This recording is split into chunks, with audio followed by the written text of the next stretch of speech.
I was traveling down a dark, muddy back road surrounded by tall trees, and the moon wasn't shining due to the overcast skies of the approaching back end of the hurricane. Traveling down a dark, muddy, swampy road in the middle of fucking nowhere. The sound of frogs, gators, and other reptilian beasts. My friends, Jake and Bobby, were smoking meth, and Brittany and Kirsten were smoking marijuana and drinking. We were having a great party traveling down this long stretch of road. We came up to this mansion with paint peeling off, leaves covering the marble steps, and giant evergreen and oak branches hovering over the driveway just beyond the stone wall gate. The stench of rotting flesh creeping up from beneath the tall bushes. My friends and I began arguing whether we should call the police or just leave without saying a word. My friends were high as a kite, and my friends had drugs on them, and were scared to have drugs on them if the cops showed up.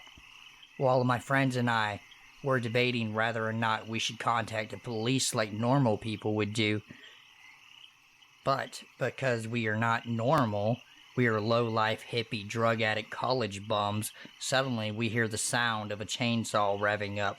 Brittany let out a loud scream, like a childish, "I'm so spooked, because I'm a retarded stoned bitch" type of scream.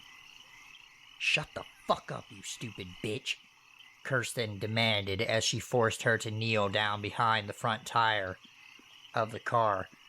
"I'll check it out," Bobby said in his brave tone, like he thought he was the hardest, most badass motherfucker in the world. "Calm down there, Mike Tyson," I mocked. "Then what do we do, pussy boy?" Bobby answered with his over-the-top tough guy, alpha male trying to show off in front of Kirsten because she won't fuck him tone. "If you get killed, Bobby, then you won't be able to take me out to dinner," Kirsten said playfully and seductively. The sound of the chainsaw fired up again, getting louder and louder, sounding more and more like the creeping guitar of a death metal song. For a brief moment, I imagined the most horrific murders in American history could have happened just behind those doors.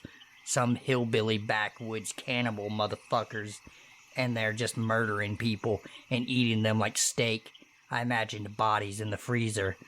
We ran to the door as we heard the rumble of thunder, and the sprinkling of raindrops fell from the sky. The eye of the storm had passed, and the rain and wind were about to come in full effect. As we were hiding from the rain inside, we saw this big, 6-foot-something fat-ass motherfucker dragging the body of some skinny blonde woman. "Oh, fuck, I think he killed that bitch," Brittany murmured in fear. "Yeah, I think Brittany is right. He probably raped that poor woman and cut her up into tiny fucking pieces," Kirsten added. We were cornered by 4 men in black raincoats. The men brutally harassed Brittany, and one even commented on how he wanted to rape her. Kirsten shouted, "Get your hands off of her, you piece of shit!" The 4 men looked at us with evil in their eyes, the flash of lightning illuminating their faces. Their demonic smiles of jagged and rotten teeth with bits of human flesh between the gingivitis and plaque. The fat man from before wallows back over. "Come see the house of evil, for the devil lived just beyond those doors. Pray not, my child. God can't save you from this cozy piece of private hell." Then the fat man yells for his wife. The fat man's wife comes out, a 40-year-old prostitute with leather, suntanned skin, and a crappy piss-yellow bleach blonde job. Holding a knife in her hand, she waves it around.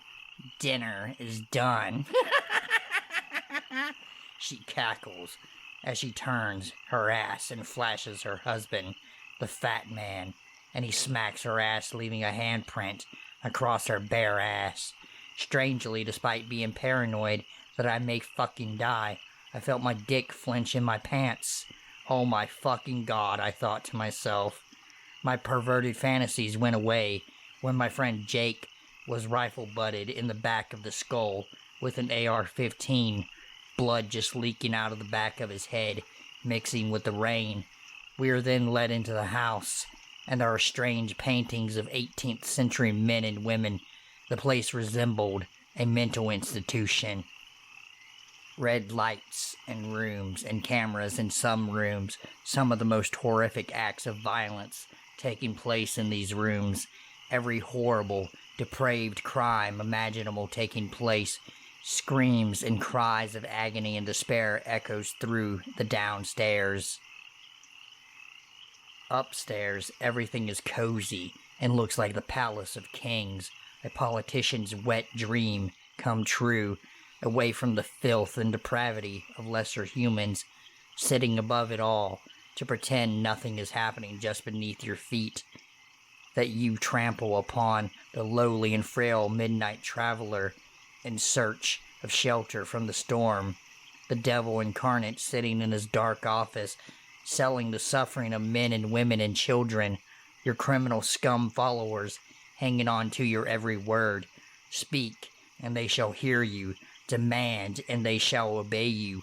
O dark one sitting in your tower that you have built on the decay of mercy and the desire for misery. Now, of course, I know you're not the literal devil from the Bible, as such a thing would be absurd, and I can't assume to know of the existence of such a being without ever experiencing all of God's glorious and splendid treasures. God is not here with me tonight in this nightmarish house of horrors and pagan animality taking place. I must have spent several months in captivity, being beaten and forced to watch Kirsten brutally beaten and raped over and over again, crying out to the heavens, asking God to grant her death. Despite being horribly broken, Kirsten found comfort in the mercy of Jesus Christ, praying the mystical Lord and Savior would take her soul away from this demonic cult of murderers and rapists alike.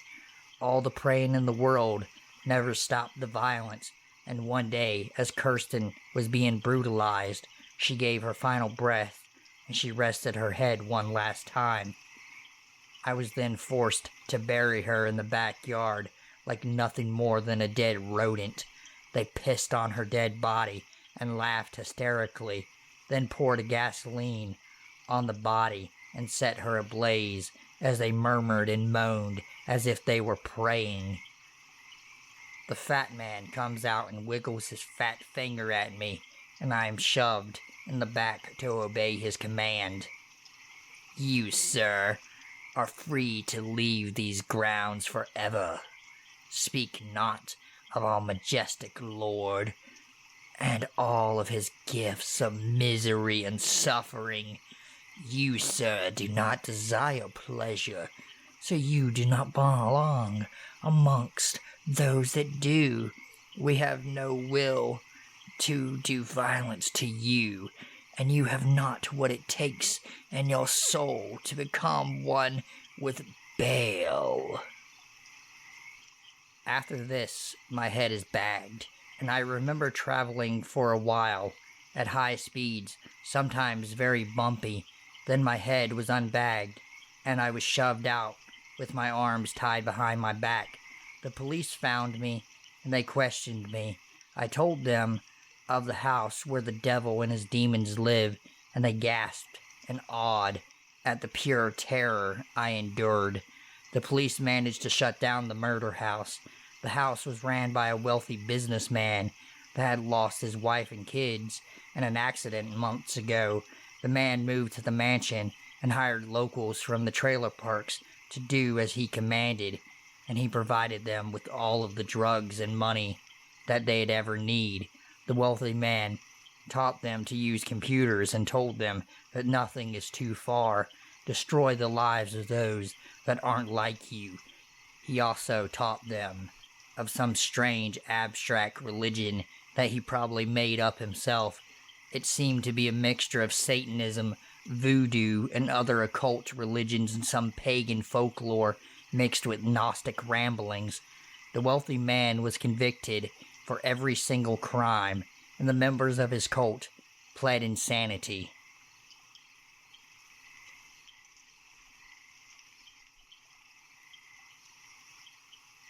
This story still gives me chills, and I haven't spoken of it in a while. This is a long story and needs extensive backstory, so please bear with me. So flash forward to high school. I wasn't the most social guy in school. I had my really close friends, but other than that I would classify myself as a loner.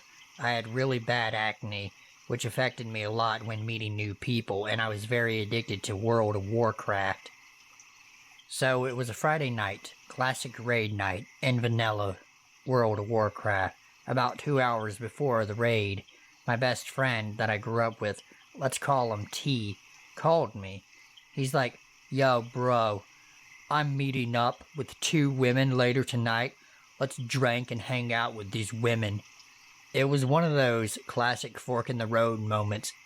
Be a nerd and blow another Friday night playing a video game, or go out with my best friend and see if I can finally lose my virginity. Before I get to the next part of the story, I need to give some backstory on T.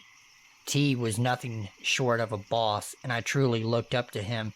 He is a really good-looking guy, and is extremely intelligent. I'm not understating this. He's the type of guy, when he walks into a room, all the women just gravitate towards him. But T has a dark side. Even though he has everything going on for him, it was never good enough. He got expelled from the school we both went to for having a couple grams of marijuana, aka just trying to flex, and got caught by a teacher. So he was sent to another school about 30 minutes away from me. Nothing changed, and it actually got far, far worse. He became the guy. He started fucking all the hot chicks, and became a massive drug dealer. He supplied about 4 or 5 high schools and colleges in the area, and was for sure on the radar of the law and other rivals. So after playing mental ping pong for about 30 minutes, weighing out all the options, potentially get laid, drunk, or nerded up like usual, I finally said, "Fuck it, count me in for tonight, T." I bribed my brother $20, and he agrees to raid for me, and the night begins. T picks me up from my place and greets me with a big smile and says, "We're getting laid tonight, brother." I'm like, "Whatever, bro, we'll see." I'm very used to T over-exaggerating. So I quickly asked, "When are we meeting up with these women?" It's about 9:30 p.m. at this point. Under his breath he says, "Around 1 a.m. I'm like, what the fuck are we supposed to do for 3.5 fucking hours? T pulls out a bottle of Bacardi 151 with the metal grate and passes it to me. Thankfully I had been drinking hard that year, so my tolerance was decent. We head to this awesome park to burn time and start passing the bottle back and forth. We catch up on life, and we're about 6 out of 10 drunk at this point. It's around 11:30ish. So, with an hour and a half still to burn before we are supposed to meet up with said women, T says, "Let's roll to Taco Bell. We can get some food and sober up." At this point, I'm drunk, and we have some time to burn. So what the hell, let's head to Taco Bell. As most degenerates know, Taco Bell is open late, and the one we went to is located in a shopping center. No surprise, around 12 a.m., there are no cars whatsoever in the parking lot, except for the workers of Taco Bell. T rolls up to buy his food, and we just sit outside the parking lot of Taco Bell while he eats. While T is eating, I snag a cigarette and get some fresh air.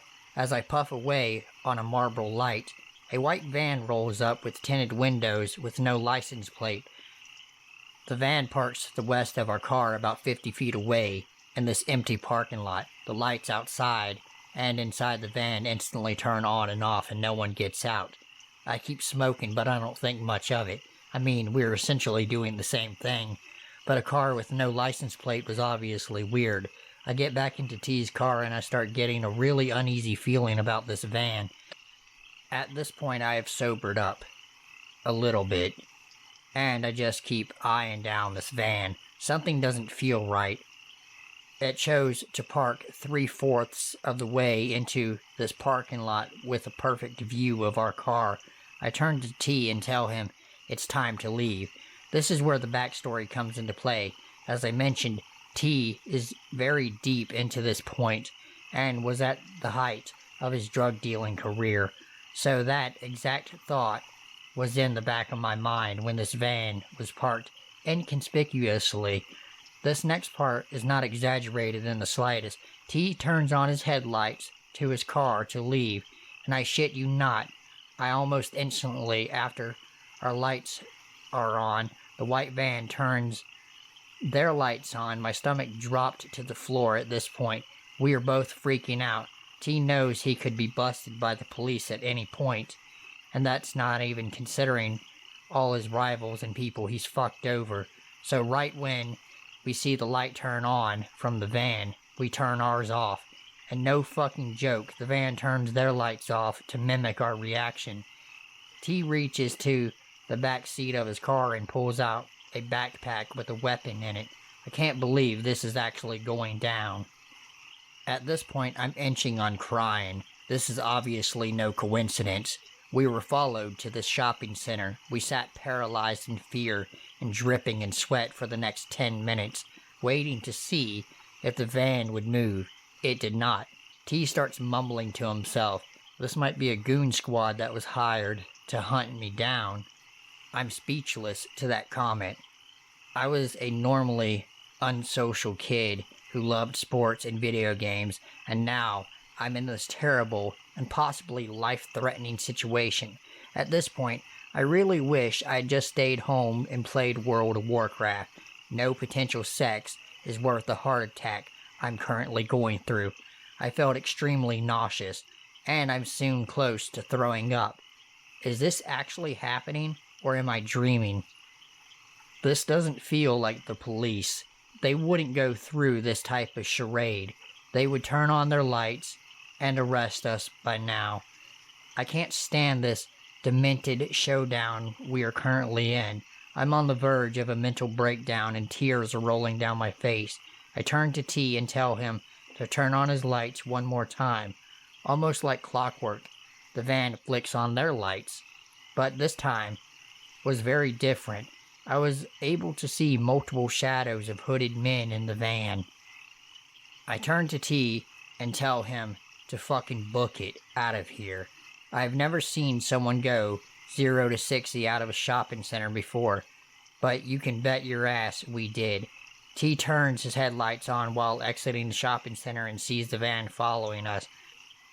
We start cutting down side roads for the next 5 minutes. Thankfully, no one is following us anymore. At this point, I'm just staring at T and ask, "What the fuck was that, bro?" T says with a weak voice, "I have no idea other than what you know.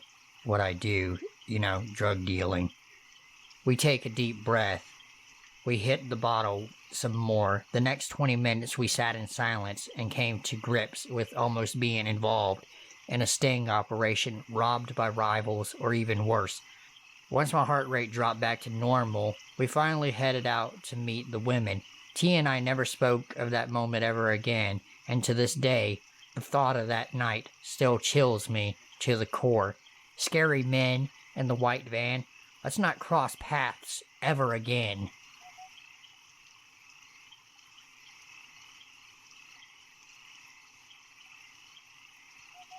This particular story is the first of them, and will probably be quite lengthy because it took place over the span of a year. At the time, I was probably 8 or 9 years old, living with my mother in a small apartment, and my grandmother lived in the apartment below ours. We lived in the middle of a not-so-great town, but I loved being outdoors, and I had a lot of older male cousins who lived with my grandmother on and off. They would come out and keep an eye on me for the most part while my mother was busy. I don't remember a lot of the details, but it was summertime, and I went next door to my cousin Leah's house to play. They let us out to play alone for some reason. which I wasn't technically allowed to do because I figured I wasn't technically home, and that was a home rule. Kid logic, LOL. While we were in the alley behind our apartments, an older boy, probably around 15 or 16 years old, stumbled up to us, and I remember the immense smell of alcohol that radiated off of him. My little ass froze. The teenager starts wobbling back and forth and starts screaming in my face, "Where the fuck is my money? I told you I needed my motherfucking money back, you little bitch. I need my money." So this dude's screaming at a child some nonsense about this borrowed money, and I'm absolutely terrified, locked into one spot and crying. Leah comes to her senses and yanks me away by the arm, and we take off towards my grandmother's house, which was safer than her own, since there really wasn't much supervision on her parents' end. The whole time the boy just stood and stared as we ran. So we tumble in the back door crying and relive it to my family over and over again, till my cousins decide to scope out the area. He wasn't found, and I didn't have the best description in the first place. Being young and terrified, my mom even took me to a party up the alley where we had suspected he came from, but he was either hiding or had left, so I was unable to identify him. So the boys come out and watch us, and Leah ends up spending the night. Cut to bedtime, and we were in the bathroom brushing our teeth and goofing off. We had a tiny bathroom, so the toilet, sink, and window were pretty much crammed into one corner. Suddenly, someone starts screaming in my backyard. Because of the town and family I grew up in, we assumed it was a fight between my neighbors and my cousins, or just between my cousins. Both happened pretty frequently, but being the little gossips we were, we turned straight to the window and settled ourselves to watch. Only, it wasn't any of them. It was the drunk teenager from earlier, and he was waving something in his hand, still screaming about the non-existent borrowed money. When the light finally hit the object he had been brandishing, Leah screams, "He has a gun!" Immediately we drop to the ground, screaming and crying, and unable to form coherent sentences. My mom swoops in, shuts the blinds, and ushers us down to my grandmother's, where everyone erupts into chaos. The whole night was spent giving statements to the police, calling uncles, and generally just trying to calm Leah and I down because we are in absolute hysterics. He was never found, and life was finally normal. Till school started. My teachers and the principal were informed of the situation beforehand, but nothing prepared me for the day, mid-4th grade year, when I walked out of elementary school to find this boy and his friends sitting across the street where they weren't technically on school grounds. I tried to justify it. Maybe he had a little sibling or something. He was just hanging out. But I knew in my heart he wasn't waiting for me. I tried to walk home, but as soon as I would walk in one direction, him and the other group of teenagers would match it from across the street till I shifted directions again, and then they'd follow suit. Not even a block from the school, I made an executive decision to bolt back the way I came and tell a teacher. All hell broke loose again, and more police, but the kid was smart.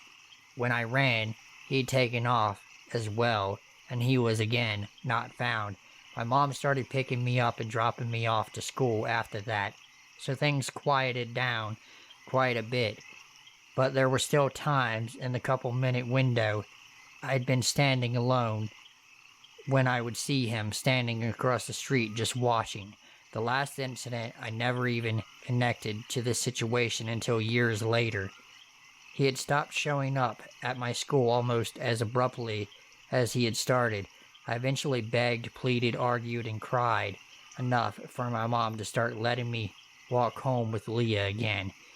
In hindsight, it was a really terrible idea, but I was a really spoiled kid. One afternoon, I split off from the group of kids Leah and I had been walking with and headed towards the apartment.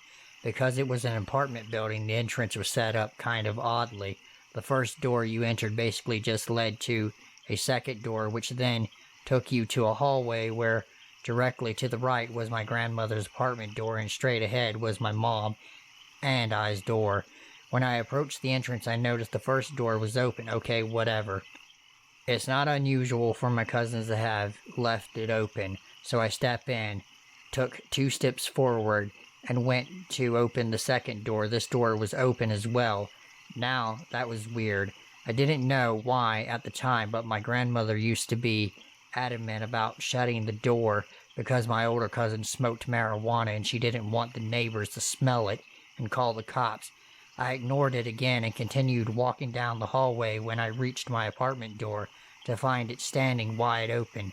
My instincts finally kicked in, and I bolted. Nobody was at my grandmother's house at the time, so I had a neighbor go up and check the apartment out. No sign of forced entrance. Nothing was stolen. Nothing even rummaged through. I can't prove that it was him. Hell, we didn't even think he was an option back then, because he had finally left me alone. But only my mother and myself had keys, and if it would have been my cousins breaking in, they would have stolen anything of value to feed their addictions. The door had been closed and locked up until the point of my grandmother leaving, so it wasn't an accident. I forgot the lock the door scenario. But in any case, guy who stalked me during elementary school, let's not meet again.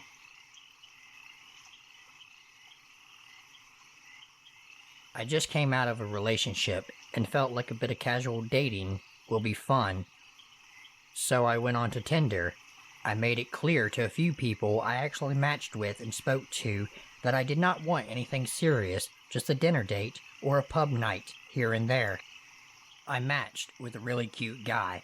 Let's call him Pete. He had just moved to my city and also wasn't looking for anything serious. He just wanted to meet some people and see some local spots.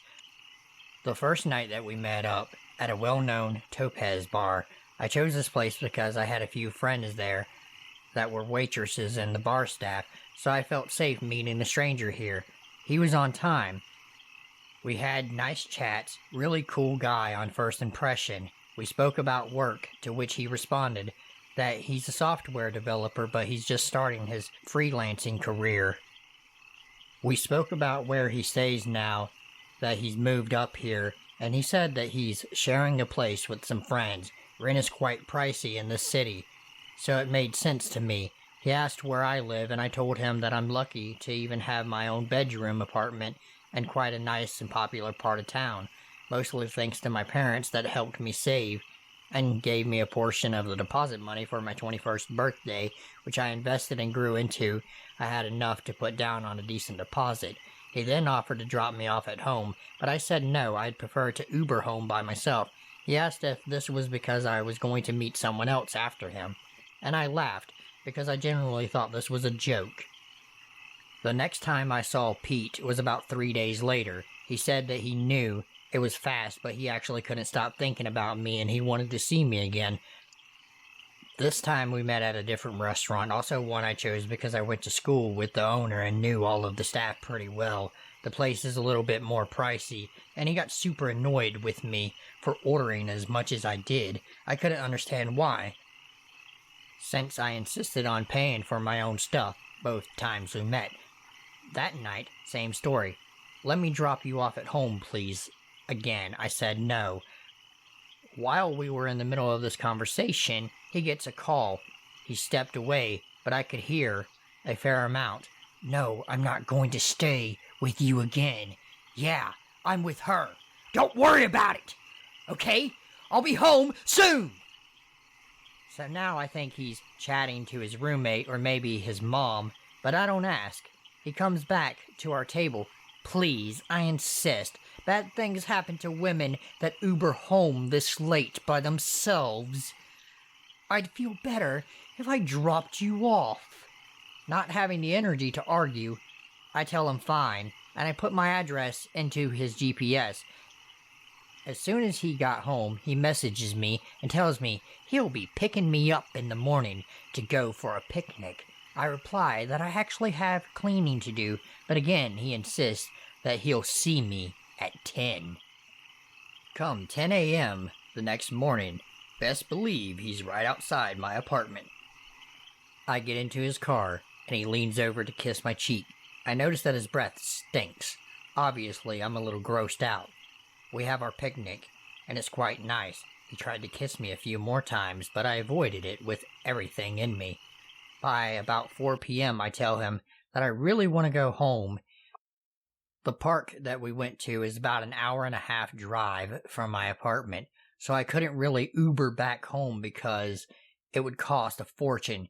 He agrees it's time to go, so we get in his car, and we are off. I fall asleep in the car on the drive back, and when I woke up, he asked if we should finish the rest of the bubbly we got up in my apartment. I said to him that I don't want to, and he just snaps. Something along the lines of, "What are you hiding from me? Just be honest. Why are you so desperate to keep me out of your fucking apartment?" I was so confused. I actually just kept quiet. He dropped me off, but I could see his car across from my apartment for about half an hour before he actually left. About 5 minutes after he left, he let me know that he's home safe, and he thinks he's starting to fall for me. So naturally, I'm freaked the fuck out, because I made it clear that I didn't want anything serious, and he said he felt the same. I said to him, if that's the case, I think we should take a break from hanging out with each other. About 5 days later, he messages and asks if we can go to dinner again. He found an Italian cuisine place he knows I'll love. I tell him it's cool. He should just send me the address. He tells me that he'll pick me up.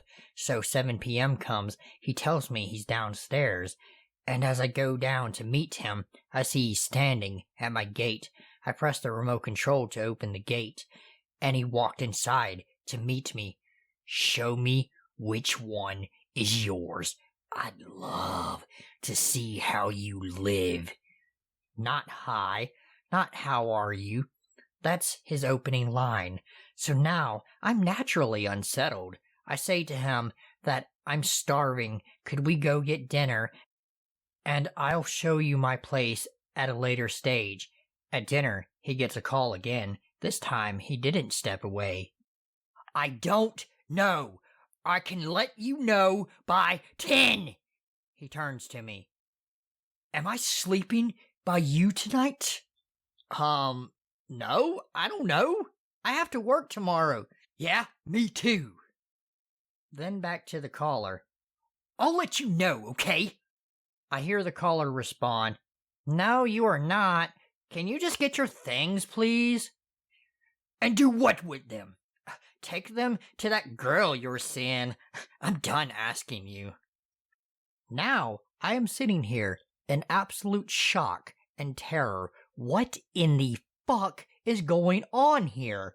Our food arrives, and we barely speak. I say to him, why did you ask me if you can sleep over by me? We are not spending time together like that. You know this. He then spins the story about how he just wants to hang out and again, see how I live. So I then say to him, very frankly, that I don't like having strangers in my apartment. He gets very touched, and the bill arrives. As per usual, I pay for myself. He pays for himself. I say to him, I'll get an Uber home, and he says, what's the use? I already know where you fucking live. Let me drop you off. By now, I have already decided that this will be the last time I see him. I get into his car and reach for my jumper that I threw in the back when he fetched me. I notice a bag in the back of the car full of clothes and toiletries, as well as a pillow. I don't really think much of it. I don't personally drive or own my own car, but I know my sister always has the most random shit on the back seat of her own car. On the way home, he's dead quiet, when suddenly he says, do you know how much of a selfish bitch you are? I've had no issue driving you around, but you don't want me to sleep over by you? I say to him that I've never had an issue with Ubering, and if he's so touched, I also have no issue with paying him what the Ubers would have cost me. I'm over this, and I'm not even playing nice anymore. His phone rings again. The caller says, "Your stuff is in the security room by the gate, Pete. Stay with your girlfriend or stay with your mom. You are fucked for taking advantage of everyone like this." Pete responds, "I don't speak to my mom, and you know this, you fucking bitch," and then hangs up. Now I think this may be an ex-girlfriend that he needs to collect things from. Before I have even had a chance to process what had happened, he turns to me and starts yelling at me. "I have nowhere to go. Are you fucking happy, you spoiled brat? Living off of mommy and daddy's money? Getting driven around by me like I fucking work for you, bitch?" My whole body got stiff with fear. I don't know if I'm going to cry or throw up. In my head, I'm just planning how I'm going to grab my bag the second he stops and run straight to the cafe under my apartment. If you run through the cafe, you can get to the gate that takes you to the back part of my apartment, and it works with fingerprint access. There wasn't time to still find my keys in my bag, but I didn't want the main gate I normally use to open wide enough for him to get in when I go in. He stops at my apartment, and as planned, I jump out, run into the cafe, run out the back, through the little gate, up to the second floor. My apartment was on the fourth floor, and I hammered on a neighbor's door. I went inside and told her and her husband everything that had happened, and asked if they would mind calling the cafe to explain why I ran through with no explanation and in such a state.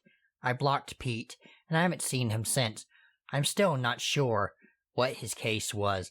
From what I gathered, he was basically homeless, and I think he wanted to get into my apartment to maybe sleep over there for a while.